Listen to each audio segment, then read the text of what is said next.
जी बिस्मिल्लाहिर्रहमानिर्रहीम। मैं बड़ा मशकूर हूँ आपका सबका कि आपने मुझे ये मौका दिया है कि मैं इस मेंटल हेल्थ डे के मौके पे जो कि तामीर मिलत university in collaboration with Pakistan institute of living and learning के साथ मुनक्कद कर रही है इस्लामाबाद में, उसमें मैं शरीक हो सकूँ।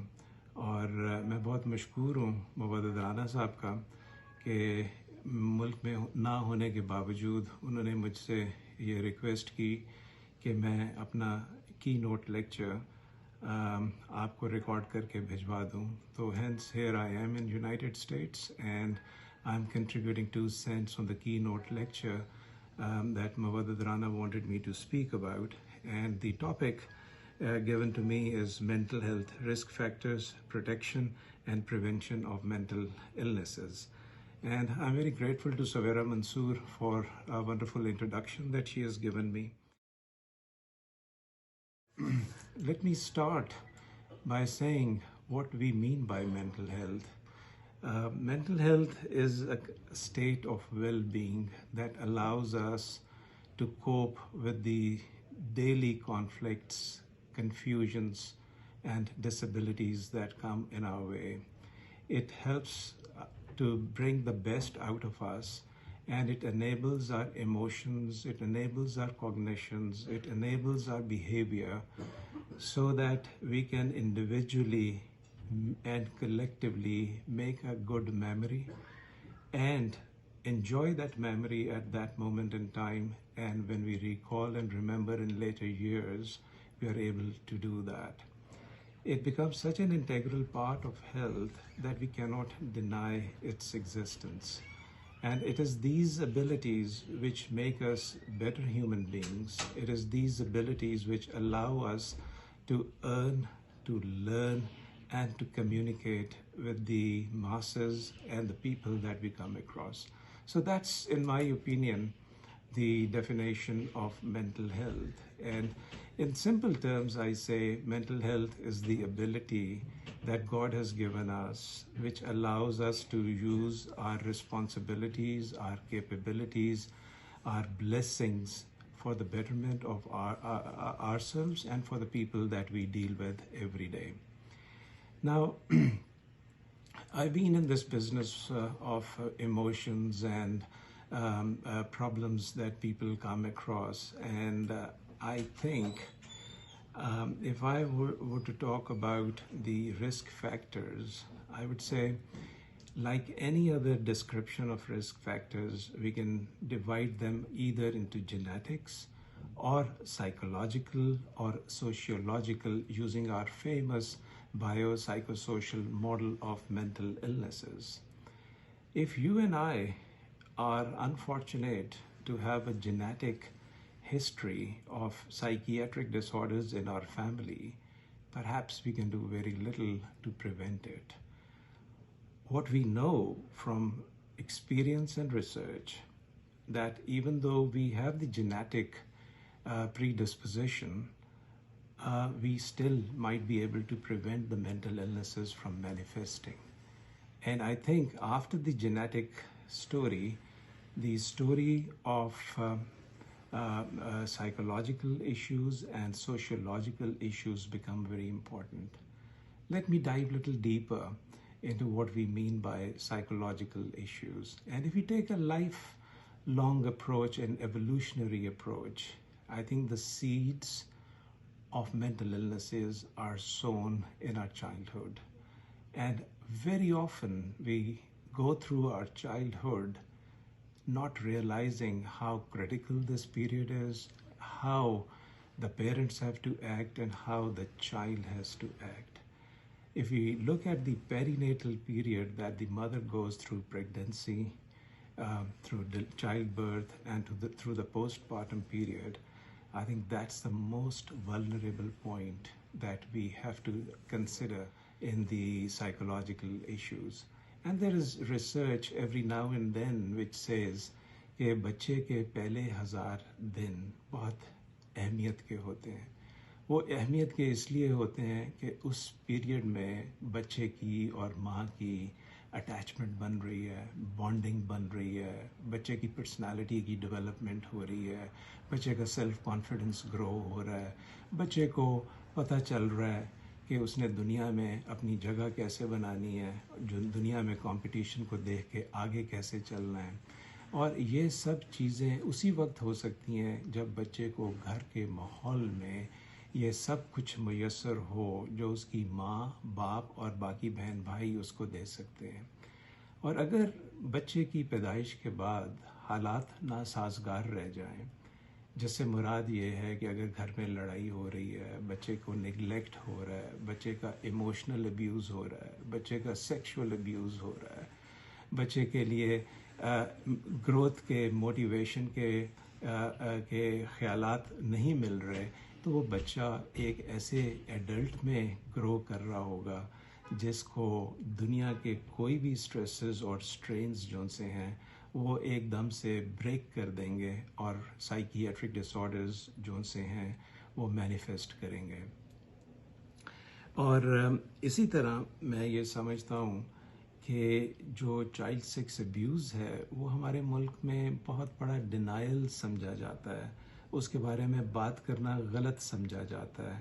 لیکن بہت سارے لوگ جو ٹوٹے ہوئے میرے یا میرے ساتھیوں کے پاس آتے ہیں، ان کی جب ہم ہسٹری لینے لگتے ہیں تو پتہ یہ چلتا ہے کہ جب وہ 7، 8، 9 سال کے تھے تو ان کے ساتھ اس قسم کے محرکات ہوئے جس کو نہ وہ کسی کو بتا سکے، نہ کسی کو اگر بتایا بھی تو اس کے اوپر ان کو مدد نہیں مل سکی، اور مدد نہ ملنے کے ساتھ ان کی جینیٹک ولنریبلٹی اور وداؤٹ جینیٹک ولنریبلٹی ان کی بیماری سامنے آنا شروع ہو جاتی ہے. اور اسی طرح جو ہماری شخصیت ہے وہ بھی ڈیولپ ہو جاتی ہے 7، 8، 9 سالوں کے اندر. اور میں نے پہلے بھی گزارش کی ہے کہ جو سیڈز ہیں مینٹل النیسز کے وہ بچپن میں بوئے جاتے ہیں، اور ایک ریسرچ کے مطابق more than 50% of the problems, mental health problems are manifesting during the childhood and early adolescence. So that very clearly means that we miss the boat here and we slip the net and create more mental illnesses. اگر ہم تیسری طرف چلے جائیں تو psychological issues بہت important ہوتے ہیں، جو سوشیولوجیکل ایشوز ہیں وہ بہت امپورٹنٹ ہوتے ہیں.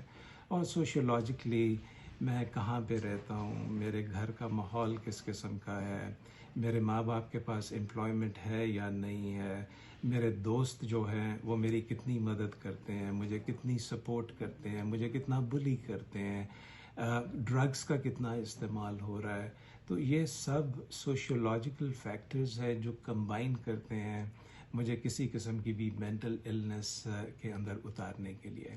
So having said so much about the risk factors, I just want to conclude by saying that اللہ تعالیٰ نے رسک فیکٹرز کم بنائے ہیں اور پروٹیکٹیو فیکٹرز زیادہ بنائے ہیں، اور اللہ میاں نے مجھ میں اور آپ میں وہ قوت پیدا کی ہے ڈیفنس میکنزمز کے بدولت، جس کی بدولت ہم بہت سارے اسٹریسرز کو برداشت کر لیتے ہیں، ریزولو کر لیتے ہیں، ریسولو کر لیتے ہیں، اور ہم بہت ساری ذہنی بیماریوں سے بچ جاتے ہیں. ہم جب پروٹیکشن آف مینٹل ہیلتھ کی بات کرتے ہیں تو آپ اس کو اس طرح سے سمجھیں کہ اگر ہمارے اندر جینیٹک ولنریبلٹیز بھی ہیں، سائیکولوجیکل ولنریبلٹیز بھی ہیں، اور سوشیولوجیکل ولنریبلٹیز بھی ہیں، how can we prevent mental illnesses from manifesting at that point? Now, there are 5 things which I think are very important to protect our sanity, protect our mental health. The first thing that we need to look is to have the ability of resilience. Resilience in the individual, resilience in the family members, resilience in the community.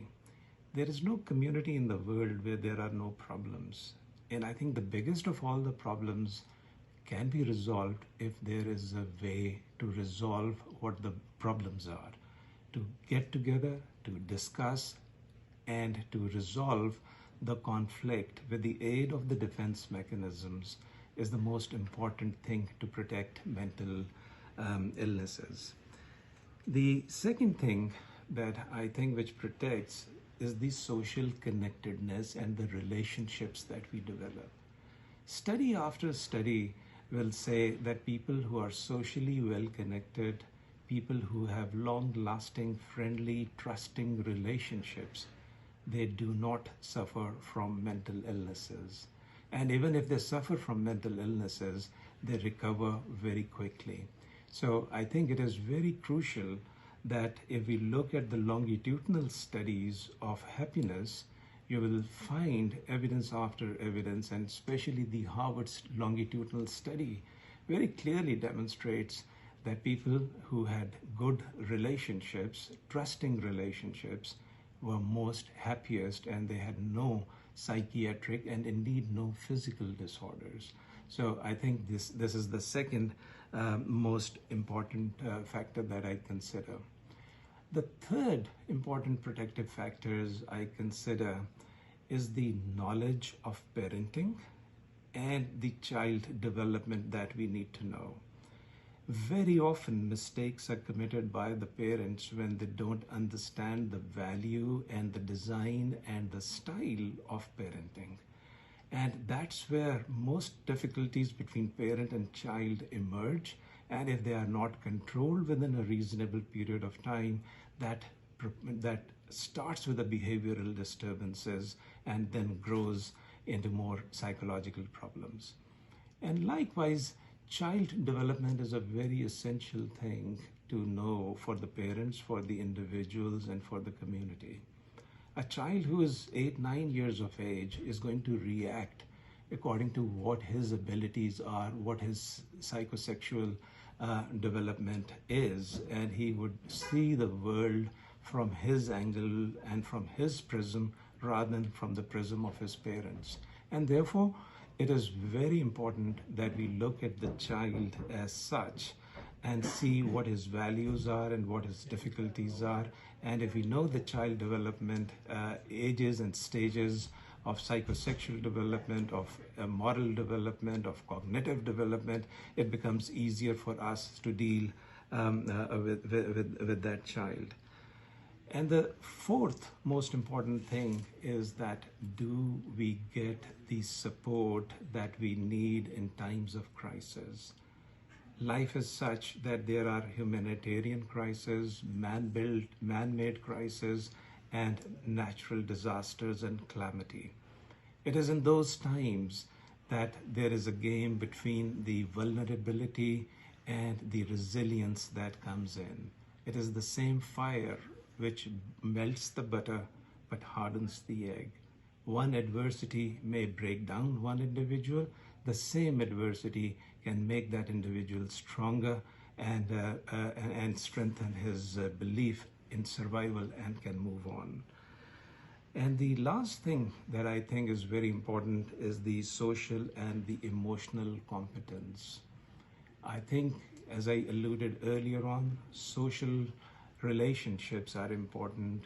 Social connectedness is equally important in terms of the emotional equation that people have.